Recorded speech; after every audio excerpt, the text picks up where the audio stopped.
السلام علیکم ورحمۃ اللہ وبرکاتہ۔ نبی کریم صلی اللہ علیہ وآلہ وسلم کی احادیث کی روشنی میں کسی بھی نماز کو اس کے وقت سے پہلے پڑھنا صرف اور صرف ایک صورت میں ہی جائز ہے، جب انسان مسافر ہو۔ مسافر انسان جو سفر کے اندر ہے وہ نماز کو وقت سے پہلے پڑھ سکتا ہے، جس کو جمع تقدیم کہتے ہیں، یعنی ظہر کے ساتھ عصر کی نماز پڑھ لینا اور مغرب کے ساتھ عشاء کی نماز کو پڑھ لینا۔ اس کے علاوہ کسی بھی نماز کو اس کے ٹائم سے پہلے پڑھنا یہ نبی کریم صلی اللہ علیہ وسلم سے ثابت نہیں ہے۔ آپ نے عصر کو ظہر کے ٹائم میں پڑھا ہے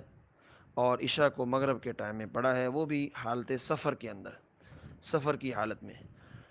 البتہ ساتھ ہی ایک نیچے اور بھی سوال آیا ہے کہ دوران بارش نمازیں جمع کرنا کیسا ہے،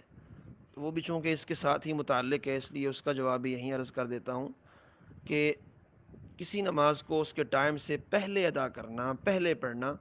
یہ نبی کریم صلی اللہ علیہ وسلم سے صرف اور صرف سفر کے اندر صراحت کے ساتھ، وضاحت کے ساتھ ثابت ہے۔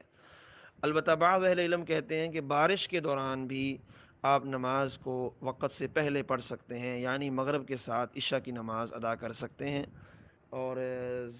ظہر کے ساتھ آپ عصر کی نماز جو ہے وقت سے پہلے ادا کر سکتے ہیں۔ اور یہ اہل علم اپنی دلیل صحیح مسلم کی اس روایت کو بناتے ہیں جس میں یہ موجود ہے کہ نبی علیہ السلام نے جمع رسول اللہ صلی اللہ علیہ وسلم بین الظہر والعصر والمغرب والعشاء من غیر خوف ولا سفر ولا مطر،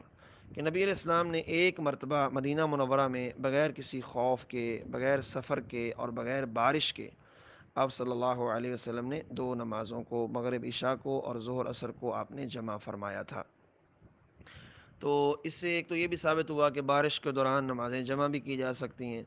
اور دوسرا بعض اہل علم نے یہ بھی ثابت کیا کہ مغرب کے ساتھ عشاء بارش کے دوران پڑھی جا سکتی ہے،